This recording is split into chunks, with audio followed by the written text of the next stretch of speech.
Existe a terra e existe o território. Não um em cima e outro embaixo. Tem um na frente e o outro atrás, mas lado a lado. A terra é palavra de artigo feminino, o território, masculino. A terra é a formação geográfica. O território é a condição cultural. A terra é física, o território é virtual. A terra é palpável, o território podemos imaginar. Na terra planta-se, no território planejamos. Vivemos na junção de um com o outro. Terra pode tanto se referir ao planeta como à camada de solo onde nascem as plantas. Território é a construção de nossas experiências presentes, junto com as memórias dos ausentes. Por que temos a tendência de valorizar apenas um dos lados, ao invés de perceber as contribuições que surgem dessa integração? Se a terra é a nossa mãe, pode ser o território algo sensível e afetuoso, como o que construímos socialmente sobre ser uma mulher? Se temos perguntas, temos dúvidas. No 5º episódio do Casa Floresta, vamos buscar respondê-las, revisitando com mais profundidade os femininos presentes em todos os territórios que visitamos. Vem com a gente!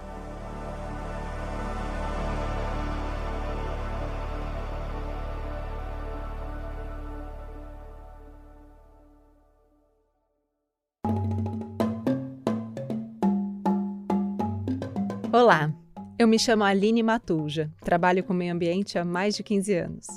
Hoje serei sua acompanhante ao percorrermos universos de texturas, cores, sabores, sonoridades e paisagens que eventualmente podem até parecer distantes, mas que na real dividem moradia comigo e com você. Os nossos olhos vão se encontrar, nossas mãos vão se tocar, nossos ouvidos e bocas vão se conectar para a gente não esquecer. Nós compartilhamos o mesmo planeta, somos todos habitantes da casa, que só é casa porque também é floresta. Casa Floresta, fique à vontade, mas não se esqueça que ela também precisa do seu cuidado. Estamos aqui para conversar sobre a luta feminista das mulheres indígenas, mais um momento importante para conhecer o que é feito aqui no Rio Negro que inspira outras partes do Brasil, mas também quais são ainda os desafios que estão colocados aqui nesse território. E muitas coisas que a gente compartilha, mulheres indígenas entre as etnias, junto com mulheres não indígenas também, e muitas coisas que a gente não conhece, que a gente desconhece dessa luta. Então, obrigada, mulheres, por nos receberem aqui, pela generosidade de estar disponível e de estarem disponíveis e abertas para esse papo. Gostaria que vocês confiassem na gente, porque nessas rodas costumam manifestar-se coisas importantes, coisas fortes, e estamos juntas nessa luta. Então, eu sou Dadá, do povo Baniwa. Na verdade, meu nome é Maria do Rosário, né? Só que assim, a maioria eu tenho 27 anos, sou indígena do povo tucano. Meu nome em tucano é Iepadel. Boa tarde. Meu nome é Nazaré Andrade Montenegro, sou de etnia Baniwa. Eu vim lá da comunidade Yucuicaçu. Ayuntimaçã. Tudo bem? Olá, bom dia. Então, eu sou a Cláudia Ferraz, sou do povo Wanano.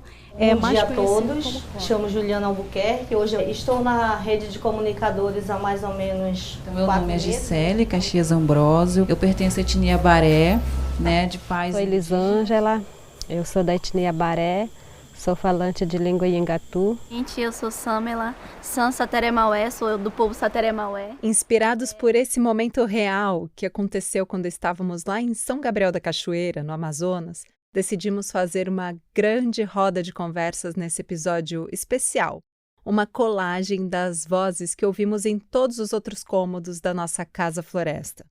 Do 3º episódio, nossa visita ao Vale do Ribeira, no sul do estado de São Paulo, temos... Meu nome é Rosana, eu sou aqui da comunidade Quilombo Nhunguara. Bom, eu me chamo Regiane, não sou tão jovem assim, tô quase chegando nos 40 aí, mas jogo bola, tô saúde, tô lá. Eu sou Rafaela, tenho 24 anos, vou fazer 25 anos esse ano. Sou filha do Oswaldo com a Marlene, né? Lá do Quilombo Porto Velho. Então eu já. Boa tarde, eu sou Leonila, do bairro do Abobral, margem esquerda. Já do segundo episódio, lá de Altamira, no Pará, estão com a gente.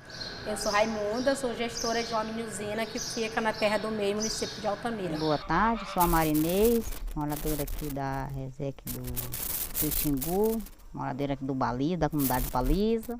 E agora, dando sequência, temos mulheres que vocês conhecerão nesse episódio, mas que voltarão ao nosso programa seguinte, o último do Casa Floresta, que acontece em Mato Grosso. Meu nome é Milene, eu sou de Nova Chavantina, Mato Grosso, e eu conheci a Oi, Rede pessoal, de Sementes. meu nome é Jennifer. Assim, minha família está há 6 anos na rede. A roda de vozes que você acabou de ouvir não aconteceu dessa forma na realidade. As mulheres que se apresentaram há pouco não estavam todas juntas fisicamente, mas nesse território sonoro que se constrói em teu ouvido, decidimos reuni-las para potencializar a presença feminina desse nosso território Brasil indígena, ribeirinho e quilombola. Portanto, como em toda a roda, permita-se circular por essas falas, histórias e memórias, que vez ou outra eu, Aline, estarei aqui para conectar fatos ou contextualizar as pessoas e os locais. Sou Elisângela e em 2017 a 2020 tive a oportunidade de ocupar o Departamento de Mulheres, representando os 23 povos indígenas dentro do Rio Negro e os 3 municípios, né? São Gabriel, Barcelos e Santa Isabel. E hoje, por minha opção, eu optei, né? Assim, eu tenho como profissão, sou professora, formada em Sociologia, fiz pós-graduação em Educação Escolar Indígena como profissional, sou professora indígena, 10 anos fiquei dentro da escola. Por minha própria opção, eu optei ficar fora da sala de aula, né? Porque nós mulheres hoje a gente ocupa vários lugares, né? Tanto dentro do território, tanto fora do território. Aqui não é meu território, né? Mas esse lugar aqui é sítio do meu esposo. E quando a gente casa, a gente vai para o território do marido. Em 2000 cheguei lá no território do meu marido. Até hoje eu sou uma grande liderança.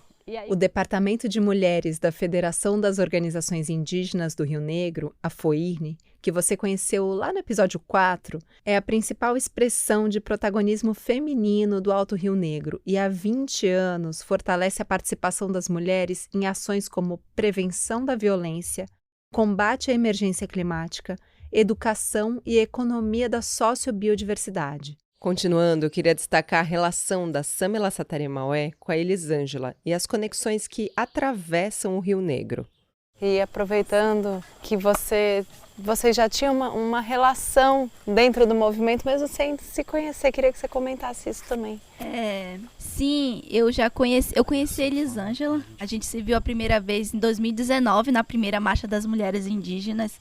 Ela estava lá, né? Tinha 8 mulheres do Amazonas e eu e ela fomos uma das mulheres que estavam lá na primeira Marcha das Mulheres Indígenas. Aí ela foi uma das pessoas escolhidas para falar com a ministra e ela gritou assim na frente, na cara da ministra. Eu achei isso muito interessante. Eu conheci também a Dadá muito de nome, porque o movimento indígena, principalmente o movimento indígena de mulheres, a gente tem uma rede de contato muito grande. Então, quando a gente precisa saber informações do Solimões, do Alto Rio Negro, a gente tem referências. E a Dadá é uma referência aqui também no Alto Rio Negro. E falando em representatividade, então, eu queria puxar outra experiência que vocês tiveram de promover, deve ter sido inédito isso, um debate com os candidatos à prefeitura aqui de São Gabriel da Cachoeira. Vocês, ao promover isso, se colocam num lugar de protagonismo, né? De falem as propostas e a gente vai escolher.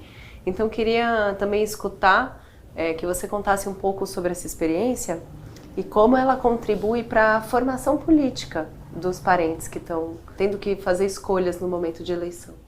Se você já escutou o episódio 4, vai se lembrar da Rede Waiori de Comunicadores Indígenas e da Cláudia Wanano, uma das fundadoras da rede e locutora do programa Papo de Maloca. A Cláudia é uma das 20 mulheres que levam adiante as demandas, desafios e projetos das comunidades indígenas e compartilham conhecimentos de outras regiões pelas ondas do rádio e através de podcasts e vídeos. é ela que me responde. Para a gente foi importante esse momento porque a gente estava conhecendo assim quem seriam os candidatos e quem seriam os nossos representantes futuramente, né? Para nos ajudar, para colaborar. Enfim, para a gente foi esse momento assim que eu estive juntamente com a jovem comunicadora Daniela, né, do povo tucano, que é uma universitária indígena, estuda na Unicamp agora, né? E para a gente foi um desafio grande porque a gente estava fazendo um trabalho muito bonito, né? De tentar levar essas informações para os nossos parentes e tal, mas aconteceu uma série de coisas que acabaram querendo impedir um pouco essa roda de conversa, esse bate-papo que a gente teria que ter com os candidatos, né? E foi uma situação assim que nos deixou um pouco assim, ao mesmo tempo animada e desanimada ao mesmo tempo, né? Alguns queriam que a gente fizesse, alguns queriam que a gente não fizesse, quase impediram a gente fazer esse debate. Então, colocaram uma série de dificuldades, né, dizendo que ia surgir, sei lá, que iria ser muito perigoso e arriscado para as meninas, que no caso seriam as mediadoras desse bate-papo, né? Mas foi uma coisa assim, uma produção tudo bem preparada. Como é essa? Para a gente fazer uma coisa, a gente tem que fazer um preparo antes, né? Ter uma equipe, ter uma produção, para ver todos os detalhes para nada sair, né? E a gente fez tudo isso. Mas aí, para a gente foi importante porque a gente estava de cara em cara com o candidato, fazendo perguntas que a gente entrevistou algumas pessoas, assim, né? E através das perguntas dessas pessoas a gente lançou para os candidatos, né?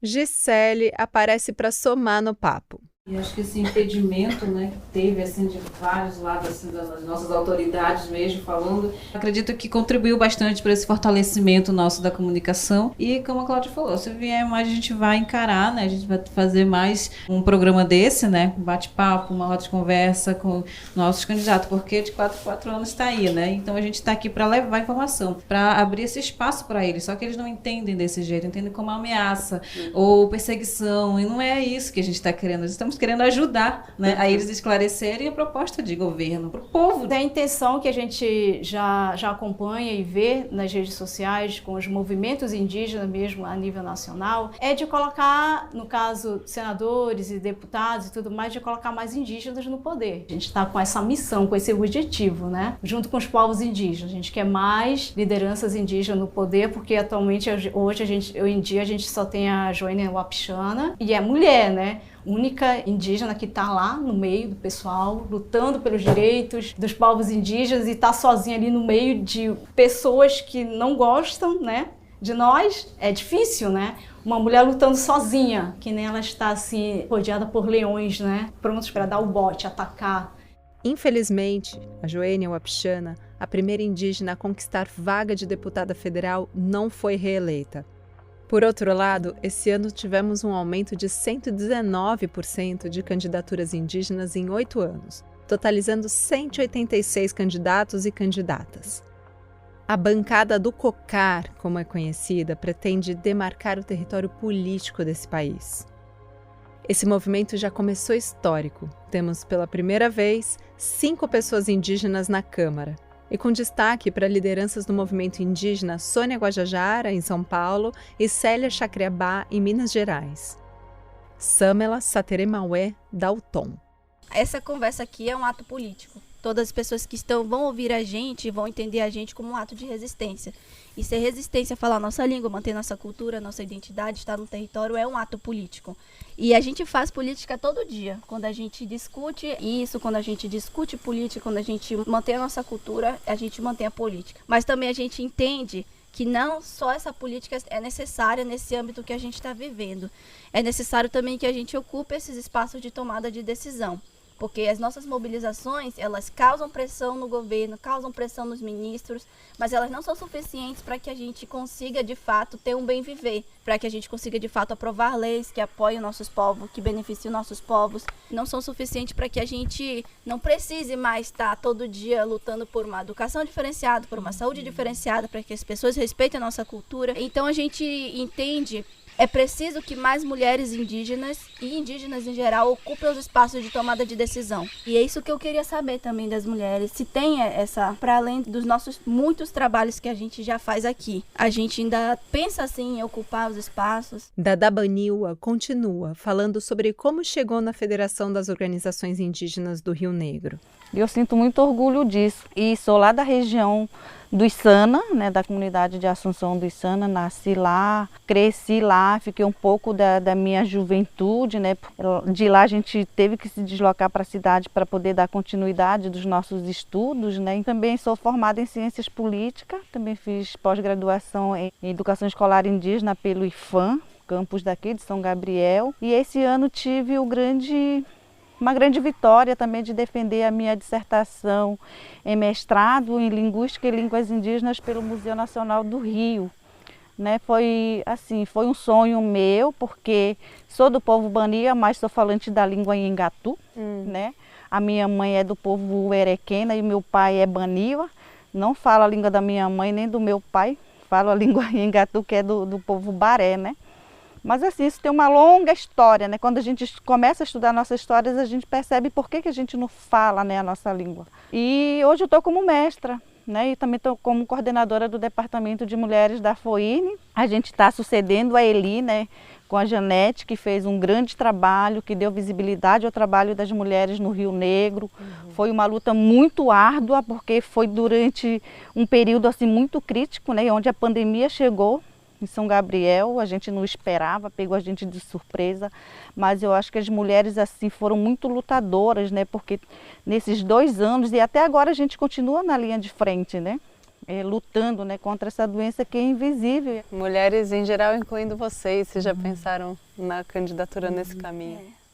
Então, eu vejo assim, aqui na nossa região, né? Agora, no momento atual que estamos, assim, dentro do movimento indígena, as mulheres já têm ocupado vários espaços, né? Tanto nos territórios, várias mulheres já são presidentes de associações, são coordenadoras regionais, dentro da diretoria também da FOIRN já temos uma diretora, mas que daqui para frente a gente pretende trabalhar muito mais em relação a isso, sabe? Quem sabe daqui a pouco dentro da FOIRN a gente tenha 5 diretores, cada uma representando a sua região. Mas aí, como a Samila falou, essa parte de política partidária é muito necessário também.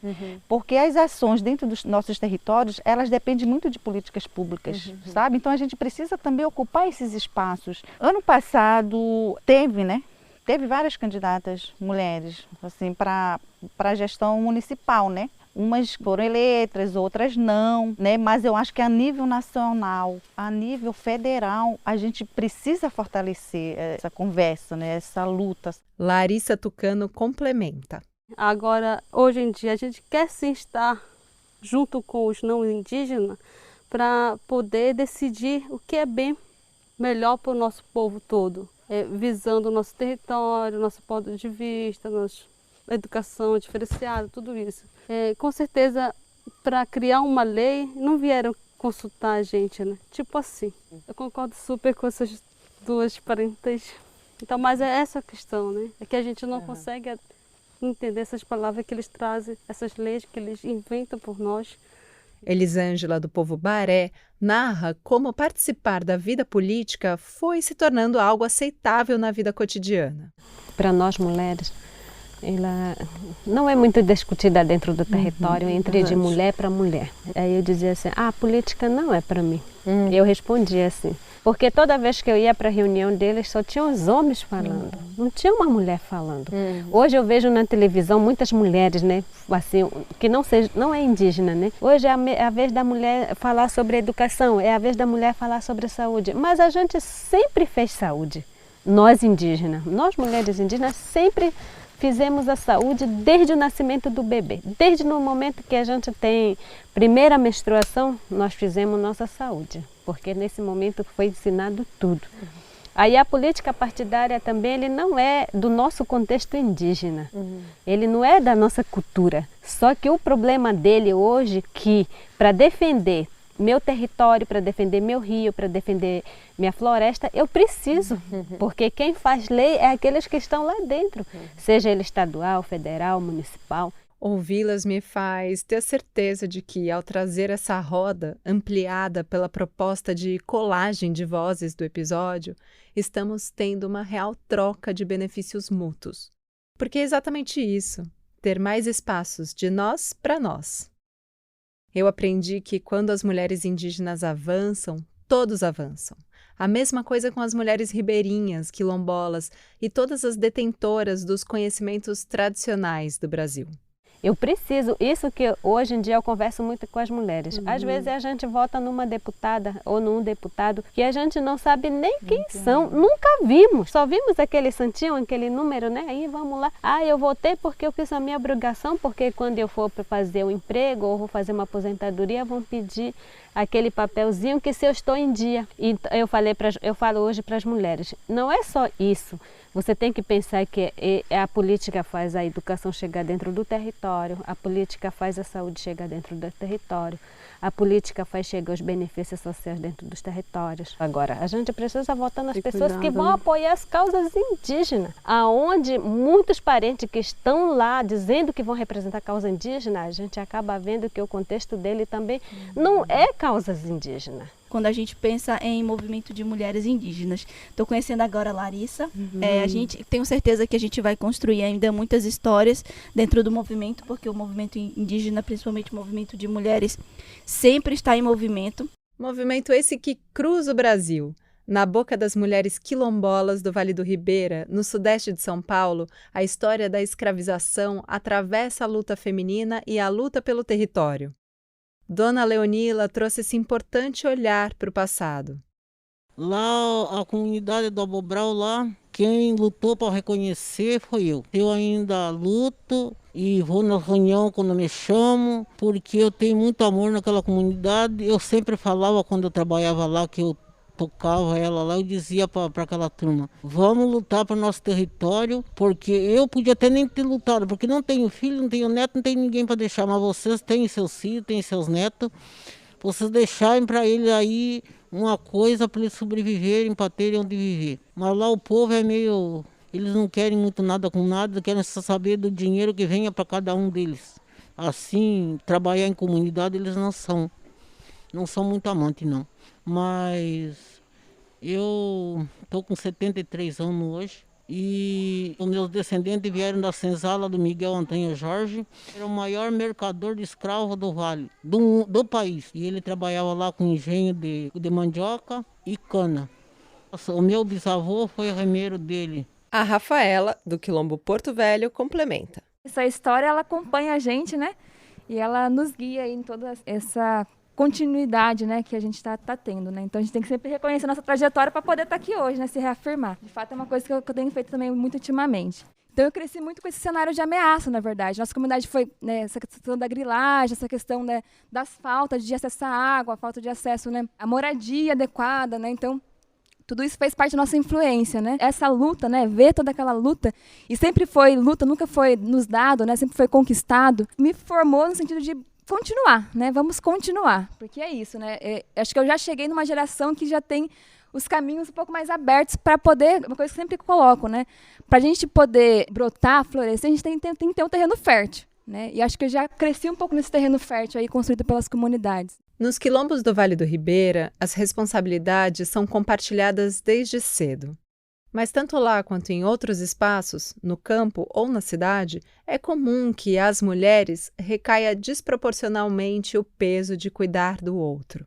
Fazer, ainda criança, trabalhos de adultos é parte relevante da experiência feminina, a quem é esperado cozinhar, limpar e olhar pelas crianças mais novas.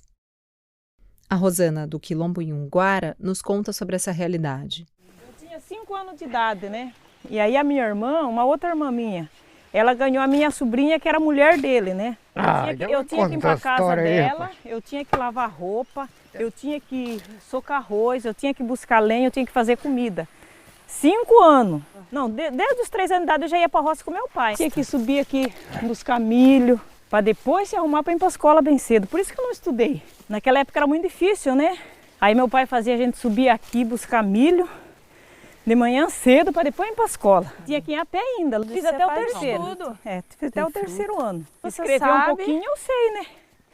Mas é pouco, né? E agora vem um povo de fora aqui fazer faculdade da professora Rosana. Se for para ensinar na roça, aí nós íamos longe. Desde roçar assim, para roçar, derrubar, plantar, limpar, colher. Isso é com nós mesmo. É verdade. As mulheres são essenciais no cultivo alimentar quilombola e na manutenção do sistema agrícola tradicional. Atualmente, quase 42% das pessoas cooperadas da Cooperativa dos Agricultores Quilombolas do Vale do Ribeira, a Coperquivale, são mulheres. Arroz, chuchu, batata, taioba, inhame, cará. Tem de tudo um pouco nas roças das mulheres, cujo cultivo prioriza não só a comercialização, mas também a alimentação de qualidade para suas famílias. A gente contou para vocês no episódio 3, mas vale repetir. As mulheres quilombolas foram maioria na entrega de alimentos para comunidades vulneráveis de São Paulo durante a pandemia de Covid-19. 53% das entregas vieram das mãos e das roças delas, direto para a mesa de quem mais precisa. É cuidado e coletividade com os seus e com o próximo. Aliás, coletividade e cuidado também são palavras-chave da Rede de Sementes do Xingu, que você vai conhecer no nosso próximo e último episódio dessa temporada do Casa Floresta. A rede é majoritariamente feminina. Cerca de 80% das coletoras de semente para reflorestamento são mulheres. Jennifer, uma jovem brilhante, coletora de sementes do assentamento Bordolândia, em Serra Nova Dourada, Mato Grosso, comenta sobre os desafios que ela enfrenta entre a vida no campo e a cidade. Tem até uma professora minha que sempre que eu, às vezes comento assim, que tem algum podcast da rede, que a rede participou, ou até mesmo publicação, ela vai lá e pede o link para poder ela ouvir. Mas é tipo assim, às vezes eu caio em alguma matéria, alguma coisa do ambiente e tudo, e os professores que sabem, tocam no assunto, falam, a Jennifer e a família trabalham com isso e tal. Só que os alunos, os colegas da minha sala, especificamente, olham com cara de deboche, tipo, como se fosse coisa pouca, sabe? Como se eles estão lá, se eles vão no shopping, por exemplo, se eles vão tomar sorvete todo dia com um monte de gente, é mais coisa do que eu, às vezes, e só com a minha família, adultos, catar semente no meio do mato. Como se isso fosse, como o que eles fazem seja melhor que o que eu faço. Então é muito complicado, porque o povo lá da minha sala, eles não têm interesse pra nada. Quando eu falo, ou algum professor fala, eles riem da cara da gente, basicamente. Seguindo nas teias femininas da Rede de Sementes do Xingu, Milene conta uma história de orgulho, com desafios que se assemelham e que confortam a Jennifer. Eu sou evangélica, né? E o meu pastor, ele fala assim, que todos os dias a oportunidade vem para você. Cabe você agarrar ela. Pode ser que a oportunidade que eu tenho hoje eu não vou ter amanhã, vai ser outra. Mas pode ser que a que eu tenho hoje vai mudar minha vida para sempre. E foi o que aconteceu na minha vida. A oportunidade que eu tive no ano de 2012, que a minha mãe teve e eu tive, mudou a nossa vida para sempre. Um dia eu falava da Rede Sementes pro pessoal do meu ensino médio. Outro dia eu estava num palco do Rock in Rio falando para milhares de pessoas sobre a Rede de Sementes. Então foi uma oportunidade que bateu na minha porta. E quando eu andava com roupona, blusona comprida para tampar do sol, dos espinhos do capim, olhavam, riam. Sabe por quê? Eu não estava lá na rodinha das meninas que tomam Coca-Cola, que vai pra praia, que vai pra praça. Eu estava no sol quente, de bike com a minha mãe, carregando saco pesado, sabe? Toda suja, de botina lá. Só que é escolhas. Hoje eu tô num lugar que elas não estão. Tenho uma paz de vida, uma paz de espírito que elas não têm. Porque eu fiz uma escolha. A escolha que você, Jennifer, fez. Então as pessoas riem, zombam, mas elas não têm o que eu tenho dentro de mim. Sabe o que você olhar assim, eu olho para aquele verde ali, olhando aquelas palmeiras ali brilhando. Traz uma paz, um sentimento tão gostoso, um prazer tão gostoso que outras pessoas não têm.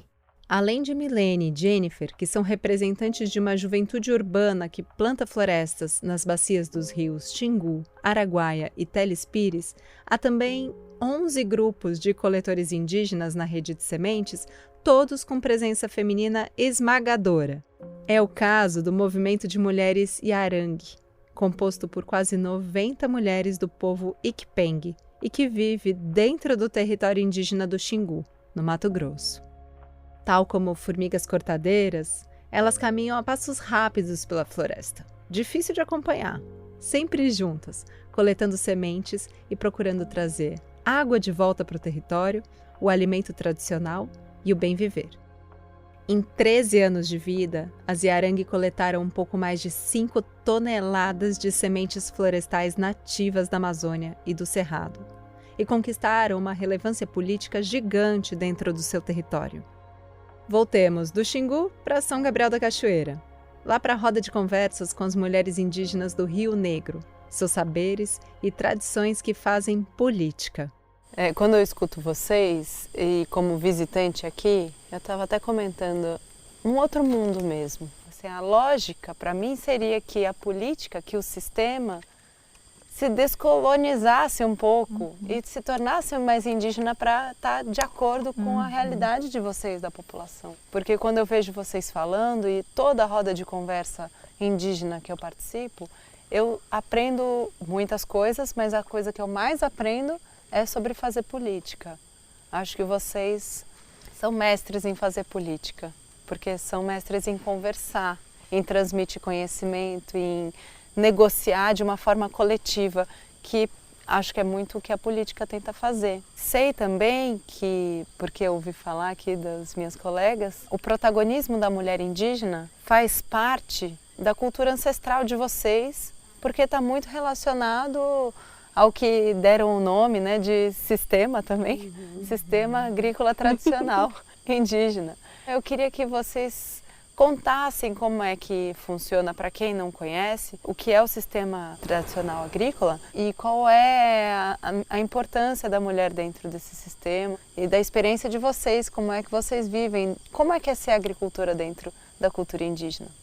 Eu sempre falo assim para as pessoas, que cada uma das mulheres cesto de conhecimento. Cada uma de nós tem seu cesto. Lá está tudo. Eu, né, na minha cultura. Para quem fez, quando eu fiquei primeira vez menstruada para vocês, né, os homens que estão aqui, para nós é ficar moça, né, uma mulher moça. Nesse momento, eu aprendi o meu sistema de vida tradicional do meu povo. Porque nesse dia, a minha mãe, a mulher, que ela é a responsável, né, pela minha educação, ela vai me dar todo o conselho. Como plantar roça, como cuidar filho, como ter marido, quem que eu vou escolher. Eu gosto de contar para os meus filhos, né, a minha mãe. Tu tem que procurar um marido que sabe escolher roça. Tu tem que procurar um marido que sabe matar porco. Tu tem que procurar um marido que é marupiara. Ela nunca falou assim, Eli, tu tem que estudar e ser alguma coisa. Ela nunca falou. Ela sempre dizia que ela queria que um homem para me cuidar. Aí teu marido vai ter uma roça para ti, uma roça cheia de plantação. Nesse dia é só dia de... Hoje, quando eu fico menstruada, eu tenho 38 anos. Toda vez que eu fico menstruada, eu lembro da fala da minha... A voz da minha mãe se repete, Vido, e da minha avó, que já faleceu. Tudo ela conta. Lá é para cuidar da criança, lá é chá, lá é tudo. Aí eles perguntaram no Covid-19, como vocês aprenderam a fazer chá? Eu falei, estava dentro de um cesto de conhecimento que estava lá guardadinho, adormecido, e na hora a gente precisou fazer, né? Então esse que é o sistema agrícola para nós, é esse cesto que a gente carrega, porque a nossa mãe que já repassou esse cesto invisível, só aqui nessa nossa caixinha psicológica nossa. Essa que você acabou de escutar é a Elisângela Baré. Ela nos leva a refletir sobre a responsabilidade do repasse cultural para as comunidades indígenas. Para quem ainda subestima a medicina dos povos tradicionais, ela continua. Todo mundo pergunta, Eli, tu ainda é professora? Sou, vou ser professora até morrer, mas eu não estou na sala de aula. Mas tu está vivendo de quê? De produto da roça e eu estou vivendo de artesanato. Esse é o sistema agrícola, esse é o nosso viver que pode gerar renda para nós sem precisar. Tira um pouquinho, só que o nosso bom, que a gente não quer lucrar como grandes empresas, ter aquele dinheiro, não sei para que tem. A gente quer só para sobreviver, para comprar um sal, um sabão, uma roupa, só isso. Ninguém quer ficar aquele rico. O sistema agrícola está aí para dar nossa maior riqueza. Covid mostrou lá que nosso chá, nossos banhos, tudo foi proteção nossa. Quem que fez mais esse trabalho? Foram nós mulheres. Nós que dava banho nas crianças, nós que defumava, quando o CESAI liberava o ainda dado para nós, quem estava mais morrendo eram os homens, porque eles eram muito teimosos, não queriam tomar banho, não queriam defumar, não queriam tomar chá, não queriam fazer defumação do corpo. Logo em seguida, a Larissa, do povo tucano, pediu a fala. Na verdade, na primeira menstruação, os pajés já benzem a gente, né, para preparar o nosso útero para receber o bebê, né? Tem que benzer, né? Aí para ele crescer saudavelmente. Aí quando nasce, se for menina, já dá o nome através do benzimento, já prepara ela para ela ser agricultora, o pajé já coloca o dom dela, né? Assim, vamos dizer assim. Como ela disse, a gente já é preparada desde criança. A mulher indígena, ela já leva bebezinho com meses já para roça, né? Ele tá lá balançando, né? Enquanto a mulher tá trabalhando a roça lá. E na roça a diversidade de conhecimento, né? É um espaço onde ela se expressa, vamos dizer. Tem suas histórias, tem seu conhecimento, tem suas técnicas, na qual a bebezinha que está vendo, ela já está aderindo aos poucos, né? No Rio Negro, as mulheres são verdadeiras mães das roças, fundamentais para a manutenção e divulgação do sistema agrícola tradicional para o mundo, através dos seus produtos, como a pimenta jiquitaia baniwa. Assim nos conta a dona Nazária. A pimenta ela é muito importante na nossa vida. Ela serve de proteção, ela serve para nós indígenas, ela serve como se fosse assim, de uma maquiagem, né? Para fazer uma mulher bonita, ter mais uma aparência bonita. Ela serve muito para isso. Então, o que ele colocou agora tem que a pessoa usa a pimenta assim bem nova assim, né? Para poder usar ela é bem assim novinha assim, não pode usar esse aqui não, que ela arde muito. Tem que ser pimenta verde para cosmética. É para passar na cara, quando as pessoas precisam. Eu quero. Aí ajuda a tirar também o pano preto, né? Quando é bem novinho assim, bem novinho, dá para perceber que esse aqui é novinho, uma pimentinha assim novinha. Bem. E não arde? Não. Uma pimenta assim nova não arde não. Aí posso pegar, experimentar primeiro, não arde eu posso passar. Não arde mesmo? Não, posso experimentar. Passou a pimenta no meu rosto e não... Como você deve ter escutado no 4º episódio, o projeto da pimenta baniwa surgiu por uma demanda das mulheres, que buscavam meios para complementar a renda e ter autonomia sobre o uso do dinheiro que entraria. Aqui é um bom momento para a gente recuperar a cultura do babaçu. Lembra? Ela é um emblema da ação das mulheres da Rede Terra do Meio, em Altamira, no Pará. Com a palavra, Marinês, que vive na beira do rio Xingu. Eu quebro coco babaçu. Se não fosse as paeiras, os homens não eram fortes no Xingu. Eu nunca desisti do trabalho do babaçu e sempre eu chamava minhas parceiras. Gente, embora trabalhar com babaçu, embora. E graças a Deus a gente foi convencendo mesmo. Hoje em dia o nosso trabalho é maravilhoso. E eu me sinto muito orgulhosa de viver num trabalho desse. Eu sinto orgulhosa, porque foi o que eu vi minha mãe criando nós. Somos 13 irmãos. E foi nós vendendo babaçu, um óleo de babaçu, feito manual. E até hoje. Agora, hoje em dia, minhas irmãs já falam, tu nunca desencute de babaçu? Eu digo, não, que é o meu prazer, é o meu sonho. Enquanto eu ser vivo, o meu trabalho, eu quero mexer com babaçu. Depois que saímos de Altamira, onde gravamos o 2º episódio do Casa Floresta, a Marinês foi eleita presidente da Amomex, a Associação dos Moradores da Reserva Extrativista do Rio Xingu, em uma chapa só de mulheres. É mais um exemplo da força feminina da Rede Terra do Meio, que, se você não se lembra, é o ecossistema que une indígenas e ribeirinhos na gestão de seus territórios e na comercialização de produtos da floresta em pé. Marinês é também a gerente da mini usina de produtos da floresta na comunidade Baliza. 2 outras mini-usinas são lideradas por mulheres, a que fica na terra indígena Trincheira Bacajá, comandada por Cocoté Chicrim, e a que fica na reserva extrativista do Rio Iriri, gerenciada pela Raimunda Rodrigues. Para Raimunda, a produção local é sinônimo de persistência e preocupação com o coletivo, com a floresta. Ver a floresta, né, se renovando de novo. E eu tenho muito esse negócio de cuidado com a floresta, Uma vez eu fui pesquisar meu nome, eu vi que o meu nome é Raimunda, tem o significado rainha da floresta, rei da floresta, alguma coisa assim. Eu falo, aí, eu acho que o meu nome serviu, porque eu sou muito isso, né? Mães da roça, rainhas da floresta e mestras da cerâmica. Voltando para São Gabriel da Cachoeira, Nazária nos dá um baita histórico sobre a produção de cerâmica, um movimento liderado pelas mulheres e que é exemplo da circulação de saberes e do fortalecimento político feminino. E o movimento começou há quanto tempo mesmo? O movimento já tem mais de 20 anos. Já. Só que o grupinho veio muito devagar. Né? Uhum. E quando começamos a levar mais para frente, a gente tinha perdido muitas velhas, que eram mestra mesmo. Começamos com uma ceramista que tinha conhecimento através da mãe dela. A mãe dela faleceu e começamos a fazer oficina. Dentro dessa oficina, teve 12 mulheres que participaram. Teve segunda oficina, teve 30 mulheres. E hoje nós temos mais de 30 mulheres que estão trabalhando, que já aprenderam, que já venderam. E está aí nesse caminho, né, valorizando, ensinando os filhos, passando esse conhecimento para essa nova geração. Isso sim é uma conquista, né? Sim, isso foi uma conquista para nós. Então, isso, para nós, esse trabalho foi muito importante e muito interessante também. E quando eu comecei a primeira oficina, eu tinha feito trabalho mal feitinho.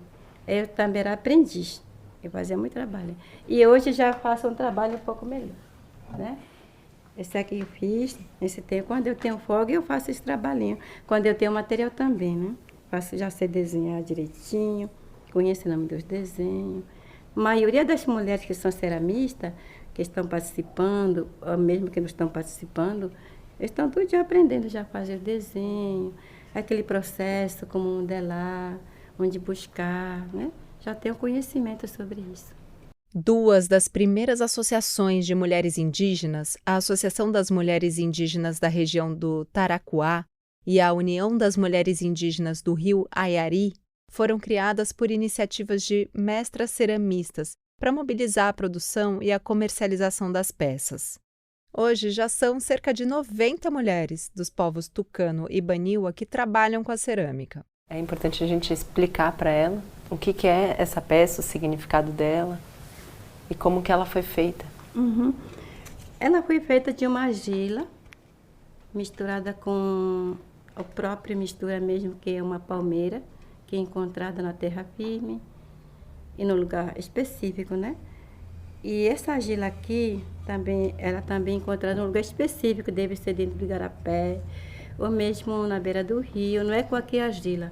Tem que ser uma argila específica. E para tirar tem que ter misturar bem, e a ceramista tem que conhecer como que é a mistura, quando está bom, bem já misturado, aí já começa a modelar. Ela pode começar a modelar de acordo com as peças, né? Por exemplo, esse aqui chama-se mapuapi. Mapuapi. Serve para comer comida, serve para tomar alguma coisa. Então, cada peça, ela tem um objetivo específico, né? Tem para cozinhar, tem para servir comida, tem para tomar, para colocar bebidas, colocar água. Então, cada peça possui sua especificidade para colocar algum alimento. E esses gráficos que a senhora escolheu para essa peça, tem significado? Tem. Esse aqui chama-se em Baniwa diaqué. Diaqué, que é um desenho que as pessoas colocam no artesanato, chama-se caminho infinito, né? Essa peça aqui. E esse daqui em Baniwa chama-se peteta kakaruna. Quem já conhece beiju, ele é cortado assim, né? Assim, ele divide por 4 pedaços. E esse desenhozinho aqui é que quando tem uma cerimônia cultural, a dança, por exemplo, o mestre usa esse chocalhozinho, né? Para ele dançar, fazer aquele barulho. Então, é desenhando esse aqui. Essezinho aqui é um pezinho de maçarico. Só para enfeitar mesmo esse aqui, mas tem nome também. Então, cada um tem seu nome diferente, né? Sim. Significado. Esse desenho aqui é feito com uma argila mesmo, tipo assim, pedra mesmo. Sim. É difícil de achar esse material aqui. Sim, esse cor vermelho é misturado com limão, um pouquinho de limão. E o pincelzinho é feito de cabelo. É cortado um pedacinho de cabelo, faz o pincelzinho, aí vão desenhando, né? É tudo material mesmo assim. Eu estava escutando vocês, imaginando a vida de vocês no dia a dia, né? Então tem um trabalho da casa, um trabalho dos filhos, um trabalho da roça, um trabalho institucional também. Sim, isso. Né? Sim, trabalho da loja, né? Do espaço de artesanato. Esse ano eu me tornei mãe e eu nunca... Minha filha tem 1 ano. E você já vai deixar. Eu vou deixar ela com você para você passar um cesto de conhecimento para ela. Depois eu pego de volta. E eu falo para as minhas amigas que eu nunca me senti tão feminista quanto agora. E não é um feminismo só esse feminismo da luta para fora, né? É para dentro. É o feminismo para dentro do cuidado, porque agora eu tenho noção no meu corpo, na minha pele, da carga, né? Que é, né, de todas as responsabilidades que a gente carrega no nosso cotidiano e do cesto de conhecimento que a gente carrega também, né? Mesmo como não indígena, esse cesto que vem é um cesto que também vem da minha mãe, da minha avó. E eu conheço as pautas do feminismo não indígena. Né, que é por salários iguais, por ocupar também espaços na política e outras pautas. E aí eu queria saber, dentro da luta institucional, qual é, dentro da FOIRN, do departamento, quais são as pautas da luta das mulheres indígenas? Então, hoje o departamento esse ano ele completa 20 anos de criação dentro da FOIRN, né? É uma luta assim, foi uma luta de mulheres, né? E hoje, assim, ela já vem trabalhando com vários temas. Dentro dos eixos mais importantes, né, a gente trabalha a questão de segurança, né, de segurança pública. A gente trabalha também na área de sustentabilidade. A gente trabalha também na área de saúde, educação, para o acompanhamento, né, porque também dentro da FOIRN tem um departamento de educação. Não é uma pauta prioritária nossa, mas a gente acompanha, porque o trabalho do departamento também ela inclui, né, educação. E esse ano, né, a gente colocou dentro dos eixos temáticos também mais importantes, né, em relação às mudanças climáticas. Incluímos também a política partidária, né, porque a gente precisa falar sobre isso. Incluímos também a agroecologia, né, é um tema muito novo que a gente precisa também compartilhar isso com as mulheres indígenas. E se os cestos de conhecimentos são feitos de trançados, assim como a trama da terra e do território, com a gente no meio, trancemos aqui mundos onde a força, a sabedoria e a criatividade das mulheres indígenas, ribeirinhas e quilombolas se façam centrais. Fala para mim, Regiane, do Quilombo de São Pedro, como é que é para vocês? Eu acho que nós aqui chegamos no entendimento, enquanto mulheres, enquanto organização, a gente entendeu a necessidade de a gente se organizar para uma fortalecer a outra. Tanto é que a gente tem um coletivo, né, de mulheres quilombolas na luta aí. Faz 2 anos já que a gente está com esse coletivo. Inicialmente o coletivo ele foi criado para justamente isso, a gente debater política, a gente falar sobre tudo, né? A gente falar sobre o feminismo, né? Falar sobre os homens. E aí, em forma de organização, o coletivo nos traz isso, né? É a gente se organizar, a gente fazer as nossas reuniões e nós pretas falar para nós mesmos. Assim, a gente tá chegando num nível que assim, não que as outras não sejam importantes, a fala de outras mulheres, mas a gente está buscando, nós enquanto comunidade, nós mesmos falar para nós mesmos. Enquanto mulher, eu estou falando aqui enquanto mulher, gente, nada contra os homens, mas assim, enquanto essa organização que a gente tem. Vamos adentrar agora um campo delicado. A violência contra os nossos corpos e como ela se espelha na violência contra a terra. Vai, Samila, tá com você. A gente costuma dizer que nós sempre estivemos no protagonismo na luta pelo nosso território, porque o território é uma mulher. O território é uma mulher que dá a luz, que dá a vida, e atualmente essa mulher é atacada. Essa mulher é a primeira a ser atacada, porque quando eles atentam contra o nosso território, quando eles atentam contra uma criança, é uma mulher. Então, as mulheres, elas sempre estão na frente desse protagonismo, porque nós somos as principais afetadas por várias questões.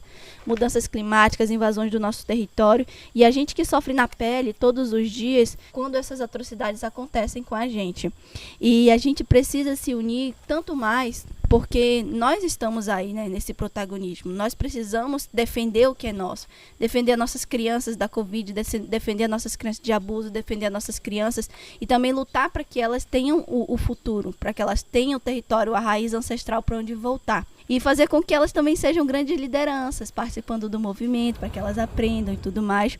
E esse protagonismo é nosso. Porque mulher é assim, mulher é mãe, mulher é cuidado, mulher é carinho. A violência contra a mulher é uma questão de máxima prioridade para as mulheres indígenas de São Gabriel da Cachoeira, conforme nos contam Dadá e a Larissa. Aqui em São Gabriel da Cachoeira, o alto índice de violência contra a mulher é grande, né? Tem acontecido vários casos de feminicídio, casos que a gente não sabe se o autor do crime foi preso ou, sei lá, foi julgado. É um tema assim que assim, nos preocupa bastante como mulher indígena, sabe? Porque, como eu falei, nós temos filhas que daqui a pouco estão ficando adolescentes, estão ficando moças, daqui a pouco são mães, né? E de repente sofre violência. Como é que a gente vai defender?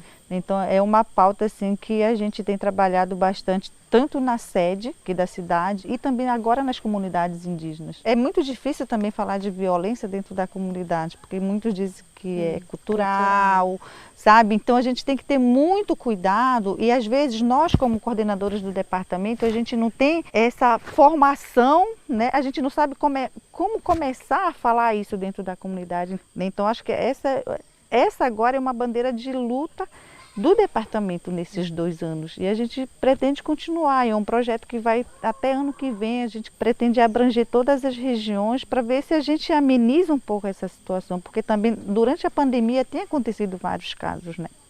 Então isso é muito preocupante para a gente. Esse caso de violência contra a mulher é um assunto muito delicado. Como eu falei sobre as políticas públicas também, as palavras que são ditas, violência psicológica, emocional, tudo isso, de que maneiras elas entendem a palavra violência dentro da comunidade? E as leis da Maria da Penha, será que atende às mulheres indígenas das comunidades conforme sua realidade? E as políticas públicas, o que eles estão fazendo? Os municipais, os estaduais e federal, em questão de mulheres, juventude, porque não é só a mulher que está sofrendo. É a nossa criança, a nossa adolescente. Ele está se tornando doente em questão de vícios, né?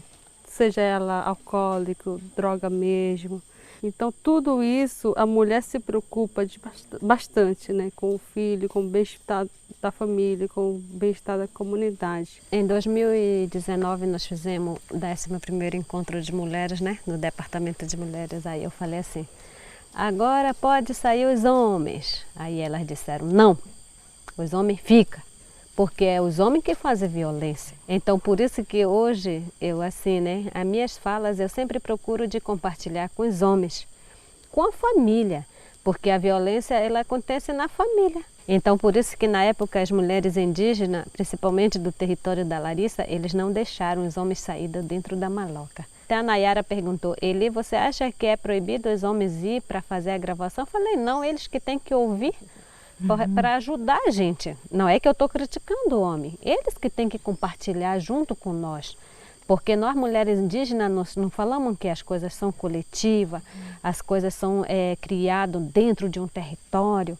Então, se as coisas ruins também que tem hoje dentro do território, também ele tem que ser compartilhado. Então, nesse momento de encerramento, o espaço está aberto para que a voz de vocês ecoe e encontrem outras mulheres de outros povos, de outras regiões que queiram se somar à luta. Porque tem pessoas assim com quem a gente conversa, a gente não conhece pessoalmente, mas a gente conhece através do WhatsApp, através do e-mail. Parece que a gente tem aquela intimidade assim de muito tempo, porque a gente compartilha as nossas lutas com elas, né? E hoje, por exemplo, a Samila, conheço ela há muito tempo, mas assim, eu nunca sentei assim de cara com ela. E hoje eu estou tendo a oportunidade de conhecer ela através da luta dela, né? Ela também teve a oportunidade de vir aqui. Então eu acho que mulheres assim, não só indígenas, mas como também pessoas que se sensibilizam, né, com a nossa causa, elas são sempre bem-vindas no nosso território. Né? A gente sempre quer somar com elas, né? Porque o conhecimento de vocês soma com o nosso, e o nosso conhecimento que a gente tem soma com o de vocês. Eu acho que isso é muito importante para a gente. Então a gente espera sempre, né, o apoio de vocês, que vocês possam estar também compartilhando tudo que a gente comentou aqui com outras pessoas. E essa semana também a gente teve o privilégio eu tive o privilégio de receber pelo WhatsApp que as mulheres de Uai tiveram a referência do departamento para a criação do departamento delas de mulheres, sabe? Isso a gente fica muito feliz porque a gente está sendo referência para outras mulheres. Quem sabe daqui a pouco vai ter, vários departamentos de mulheres criados em outros territórios, né? Não só aqui do Rio Negro, sabe? Então a gente fica muito feliz. Então só quero agradecer essa oportunidade, né, de vocês terem vindo. Acho que muitas de vocês vieram de estados diferentes, né, que estão hoje aqui dentro do Rio Negro. Sempre eu falo que os que não moram dentro do território sempre são bem-vindos, né, dentro do nosso território. Que eles precisam sempre estar junto com nós, se fortalecendo, ficando mais fortes, né? Porque vocês vão levar o que nós falamos um pouco daqui. Vocês vão ser multiplicadores, né? Eu sempre falo, quando eu saio do meu território, eu volto para o meu território, eu sou multiplicadora do que eu não tenho dentro do meu território. Coisas boas. Isso que eu sempre falo, né? Então vocês estão aqui para multiplicar o que nós estamos fazendo de luta, né? Acredito que hoje o departamento ele é exemplo para outros departamentos, para outros grupos de mulheres, né? Então, assim, sem levar em consideração nossas etnias, mas sim nosso povo, nós, mulher, de mulher para mulher. Eu só queria também compartilhar com vocês, esse ano a gente teve, assim, eu tive essa felicidade de ser selecionada uma das mulheres lideranças da Amazônia, né, nessa etapa de 2022 com o projeto da soberania alimentar, né? E assim, porque é um desafio muito grande também para a gente, porque a gente não é profissional de escrever projeto, mas a gente sabe das dificuldades que a gente tem, dos anseios que as mulheres têm nas comunidades, a gente acompanha os relatórios das assembleias que a gente tem, então de lá a gente tira todo o conteúdo do projeto que a gente quer escrever, né? Então quando saiu esse edital de programas de liderança da Amazônia, até na primeira etapa a Samila foi contemplada, né, ano passado.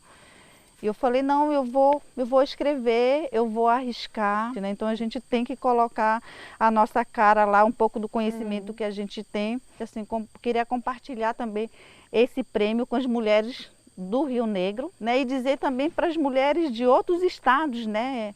Rio de Janeiro, São Paulo, Minas Gerais, porque a gente sabe também que lá tem mulheres indígenas também que são referências nossas, que estão nessa luta diária. E que elas possam também contar com a gente, né? E a gente contar com elas também nessa luta. Eu agradeço essa roda que chega ao fim e estamos saindo dela, com certeza levando mais 3 espelhos para a nossa vida e que as nossas ações na volta dessa expedição possam refletir o conhecimento todo que vocês transmitiram aqui para a gente. E que a gente possa somar com vocês nessa luta. Saibam que vocês têm essas mulheres todas que estão aqui também, nos bastidores, Samila e eu, aliadas.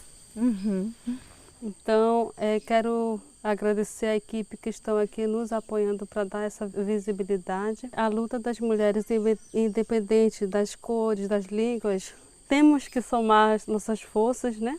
Diferentes problemas em diferentes realidades, mas temos que nos apoiar. Por mais que tenha idade bem novas, tem muita gente estando na frente, lutando por território, por sua cultura, independente se é estudada ou não, se tem grau, tem doutorado ou não, estamos juntos, então eu agradeço a todo mundo que está nos ouvindo. Por favor, ajude a compartilhar esse áudio, esse trabalho que a gente está fazendo. Compartilhando, você já está nos ajudando politicamente, socialmente. E você está sendo cidadão também, nosso irmão, nosso parceiro. Então é isso que eu peço e agradeço a todo mundo. Obrigada. Melhor garota propaganda, gente. Está contratada. Obrigada, mulheres. Obrigada. Muito emocionante. Muito obrigada.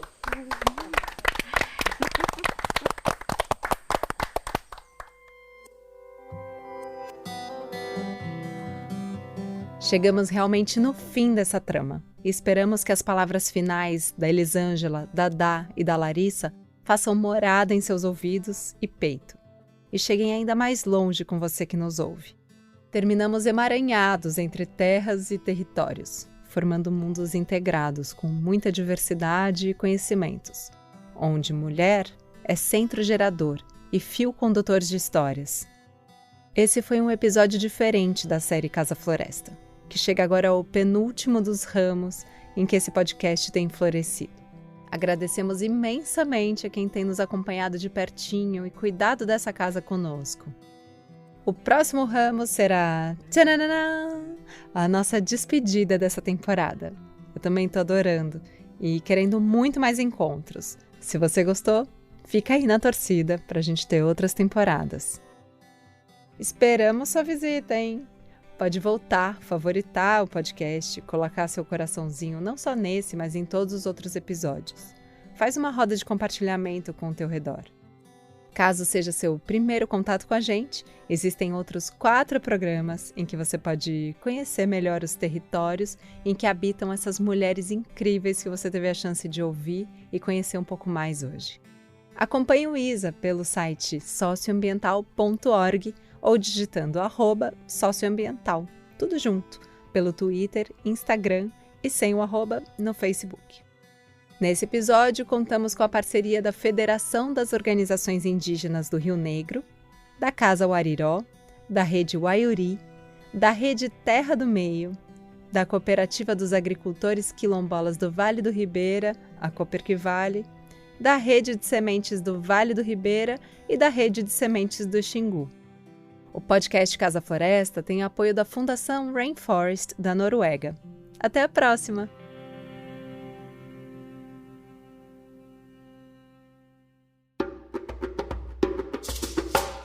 Apresentação: Aline Matulja.